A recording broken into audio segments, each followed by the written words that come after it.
भारत के बाद मालदीव ने सऊदी अरब से लिया पंगा। सऊदी ने भी ठान लिया मालदीव के खिलाफ करेंगे दंगा। क्या तुर्की से दोस्ती मालदीव को बढ़ेगी भारी? सऊदी भी बना दुश्मन, भारत से भी मालदीव की दुश्मनी है जारी। दोस्तों, पिछले दिनों मालदीव और भारत के बीच हुए सोशल वॉर के बारे में तो आपने सुना ही होगा। जी हाँ, सोशल मीडिया पर चले इस जंग के बाद से ही भारत और मालदीव के रिश्ते खराब चल रहे हैं। लेकिन अब लगता है जैसे मालदीव ने दुनिया के बड़े बड़े देशों से पंगा लेने का मन बना लिया है। सुनने में आया कि मालदीव ने सऊदी अरब को आंख दिखाई है, जिसके बाद सऊदी अरब के क्राउन प्रिंस मोहम्मद बिन सलमान अब मालदीव के खिलाफ जंग की तैयारी कर रहे हैं। आपको बता दें कि इस बार मालदीव ने सऊदी अरब के दुश्मन तुर्की के साथ दोस्ती करके सऊदी अरब को भड़का दिया है। उतना ही नहीं दोस्तों, आपको बता दें कि मालदीव ने सऊदी के बारे में ऐसा कुछ कह दिया जिसे सुनने के बाद सऊदी अरब का पारा भी गर्म हो गया है और शायद हो सकता है कि सऊदी अरब मालदीव पर हमला भी कर दे। क्या है पूरी खबर बताएंगे आज के हमारे इस वीडियो में। वीडियो को आखिर तक जरूर देखिएगा। वीडियो पसंद आए तो वीडियो को लाइक और शेयर जरूर कर दीजिएगा। वीडियो में आगे बढ़ें उससे पहले अगर आप एक सच्चे हिंदू हैं तो सब्सक्राइब करें फैक्ट मंत्रा चैनल को और बेल नोटिफिकेशन को ऑल पर लगाएं ताकि कोई भी वीडियो मिस ना हो। भारत और मालदीव सदियों से एक दूसरे के शुभचिंतक रहे हैं। मालदीव जाने वाले टूरिस्ट में से आधे से ज्यादा आबादी भारत की है, लेकिन अचानक से ऐसा क्या हुआ कि मालदीव भारत को आंखें दिखाने लगा। असल में ये मामला 4 जनवरी का है, जब हमारे पीएम लक्षद्वीप की यात्रा पर गए हुए थे, जहां की खूबसूरत तस्वीरें उन्होंने सोशल मीडिया पर डाली और देशवासियों को लक्षद्वीप की खूबसूरती से रूबरू कराया। बस फिर क्या था, मालदीव और लक्षद्वीप के बीच तुलना शुरू हो गई। लोग कहने लगे कि जब भारत के पास अपना खुद का आइलैंड है तो छुट्टियां मनाने के लिए किसी दूसरे देश क्यों जाना। ये बात मालदीव को अच्छी नहीं लगी, या कहें कि लक्षद्वीप की बढ़ती लोकप्रियता को देखकर मालदीव को मिर्ची लग गई, जिसके बाद मालदीव के तीनों मंत्रियों ने लक्षद्वीप के बारे में तो बुरा भला कहा ही, साथ ही भारत और पीएम नरेंद्र मोदी को भी नहीं बख्शा। भारत और पीएम के बारे में गलत बातें सुनकर पूरा भारत देश एक हो गया और मालदीव का बायकॉट करने की मांग करने लगा। भारत सरकार ने मालदीव के खिलाफ सख्त रवैया अपना लिया। हालांकि मालदीव की सरकार ने उन 3 मंत्रियों को बर्खास्त कर दिया था, लेकिन भारत और मालदीव के बीच रिश्ते बिगड़ने तभी शुरू हो गए थे। भारत के साथ दुश्मनी मालदीव को कितनी भारी पड़ सकती है, ये बात आप इन्हीं आंकड़ों से समझ जाइए कि भारत से हर साल करीब 2 लाख से ज्यादा लोग मालदीव छुट्टियां मनाने जाते हैं। मालदीव में मौजूद भारतीय हाई कमीशन ने जो आंकड़े दिए उनके मुताबिक साल 2022 में 2,41,000 और 2023 में करीब 2 लाख लोग मालदीव गए थे। लेकिन अब भारत मालदीव विवाद बढ़ने से भारत से मालदीव जाने वाले लोगों की संख्या में कमी आई है, जिसका असर वहां की टूरिज्म पर पड़ेगा। ऐसा भी नहीं है कि भारत और मालदीव के बीच हुई ये भिड़ंत अचानक हुई, बल्कि जब से मालदीव ने नई सरकार बनाई है तभी से भारत के खिलाफ मालदीव की नारेबाजी शुरू हो रही है। मोइज़ू सरकार में कई लोग भारत विरोधी हैं और अब वो खुलकर भारत के खिलाफ बोल रहे हैं। तो ही नहीं, बल्कि मालदीव के राष्ट्रपति मोइज़ू को हमेशा से चीन का सलाहकार समझा जाता है। ये बात भी किसी से छुपी नहीं है कि मोइज़ू चीन के साथ दोस्ती बढ़ाने और भारत के खिलाफ जहर उगलने में सबसे आगे रहे हैं। यही वजह है कि मालदीव और भारत के बीच चल रही टेंशन और भी ज्यादा गहरी होती जा रही है। कंट्रोवर्सी के बाद मालदीव ने भारत सरकार से कोई बार बातें करने की कोशिश की, लेकिन भारत सरकार ने इस मामले पर नरमी नहीं बरती। भारत से रिश्ते बिगड़ने के बाद भी मोइज़ू नहीं रुके। उन्होंने तो भारत के सैनिकों को मालदीव से हटाने की हिदायत दे दी, जिसके बाद तो ये विवाद और ज्यादा बढ़ गया।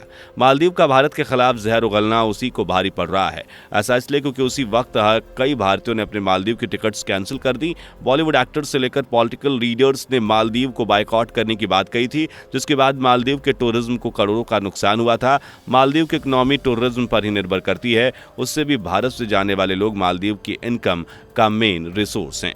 भारत के खिलाफ मालदीव ने एक और कदम उठाया और वो है तुर्की के मिलिट्री ड्रोन की खरीदारी, जिन्हें मालदीव ने भारत की समुद्री सीमा में उड़ाया और टेस्ट किया। भारत और तुर्की के बीच के रिश्ते भी कुछ खास नहीं माने हैं, क्योंकि तुर्की हमेशा से ही भारत के खिलाफ जाकर पाकिस्तान का साथ देता आया। इसलिए मालदीव और तुर्की की यह डील भारत को कतई निभा रही है। मालदीव के राष्ट्रपति मोइज़ू ने अपनी पहली विदेशी यात्रा भी तुर्की में की थी, जबकि इससे पहले हर मालदीव राष्ट्रपति अपनी पहली विदेशी यात्रा भारत में ही करता था। इससे साफ नजर आता है कि मोइज़ू कितने बड़े भारत विरोधी हैं।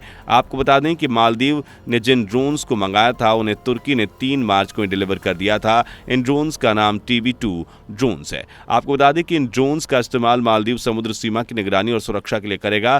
तुर्की से आने के बाद इन ड्रोन्स को मालदीव के इंटरनेशनल हवाई अड्डे पर रखा गया है। मालदीव और तुर्की की इस मीटिंग में मोइजू सिर्फ भारत के खिलाफ नहीं गए, बल्कि उन्होंने तो सऊदी अरब को भी भड़का दिया। जी हाँ दोस्तों, आपको बता दें कि मोइजू ने सऊदी के प्रिंस मोहम्मद बिन सलमान के खिलाफ भी जहर उगल दिया। दोस्तों आपको बता दें कि ऐसी खबर है कि तुर्की ने मालदीव को जो ड्रोन्स दिए हैं वो मुफ्त में ही दिए हैं, जिसके बाद मोइजू ने तुर्की की तारीफ के पुल बांधे और तुर्की को इस्लामिक देश का नया नेता कह दिया। आपको बता दें कि जब से इस्लाम का उदय हुआ तभी से सऊदी अरब दुनिया के कई मुस्लिम देशों का नेता बना हुआ है, लेकिन तुर्की और तुर्की के राष्ट्रपति हमेशा से ही तुर्की को नेता बनाने की बात करते रहते हैं। मोइजू ने भी यही बात कहकर तुर्की और एर्दोगन को भले ही खुश कर दिया हो, लेकिन सऊदी अरब को नाराज कर दिया। मोहम्मद बिन सलमान सऊदी अरब के क्राउन प्रिंस हैं और भारत के साथ उनके अच्छे रिश्ते हैं, लेकिन भारत की तरह तुर्की के साथ सऊदी अरब के कुछ खास रिश्ते नहीं हैं। आपको बता दें कि तुर्की के राष्ट्रपति एर्दोगन हमेशा से ही मुस्लिम देशों के नेता बनने की बात करते रहे हैं। उनका कहना है कि सऊदी अरब अब इस्लामिक रास्तों से भटक गया है। सऊदी अरब के क्राउन प्रिंस महज पैसा बनाने में लगे हुए हैं, तभी तो उन्होंने सऊदी अरब में पहला ठेका खोलने की इजाजत भी दे दी। इतना ही नहीं, बल्कि जब से सऊदी अरब में हिंदू मंदिर बना है तभी से कई मुस्लिम देश सऊदी अरब के खिलाफ बातें कर रहे हैं। भारत के साथ सऊदी अरब की बढ़ती दोस्ती का भी कारण मालदीव और तुर्की जैसे मुस्लिम देशों की टेंशन बढ़ गई है। सऊदी अरब गई स्मृति ईरानी जब मदीना घुसने गई तब भी कई मुस्लिम देशों को इस पर दिक्कत हुई थी। अब सऊदी अरब ने भारत में अपनी सेना को युद्ध अभ्यास करने के लिए भेज दिया, जिससे तुर्की और मालदीव की रातों की नींदें भी उड़ गई हैं। मालदीव और भारत के बीच बढ़ती टेंशन के बीच मालदीव का तुर्की से ड्रोन खरीदना एक चेतावनी भी हो सकती है। असल में मालदीव इन ड्रोन्स को भारत की सीमा पर नजर रखने के लिए इस्तेमाल करेगा और भारत के डोनियर विमानों को इससे रिप्लेस करेगा। आपको बता दें कि जिन भारतीय सैनिकों को मालदीव से हटाने की मांग की गई थी वो इन्हीं थ्रू एडवांस लाइट हेलीकॉप्टर और जूनियर विमानों के संचालन और रखरखाव के लिए वहां थे। इन हेलीकॉप्टरों का उपयोग मरीजों को मालिक अस्पतालों तक पहुंचाने के लिए किया जाता था, जिससे अब तक 500 से अधिक लोगों की जान बचाई चुकी है। मालदीव ने अब सऊदी अरब को भी नाराज कर दिया है। इसका नतीजा क्या हो सकता है? आपकी राय क्या है? कमेंट में जरूर बताइएगा। वीडियो पसंद आई हो तो वीडियो को लाइक और शेयर जरूर कर दीजिएगा। इस तरह की वीडियोस को देखने के लिए हमारे चैनल को सब्सक्राइब जरूर कीजिएगा। मुलाकात होगी अगली वीडियो में। Bye bye. दोस्तों, आपको स्क्रीन पर 2 और वीडियोस दिखाई दे रही हैं, जिसे देखने के लिए स्क्रीन पर क्लिक करें।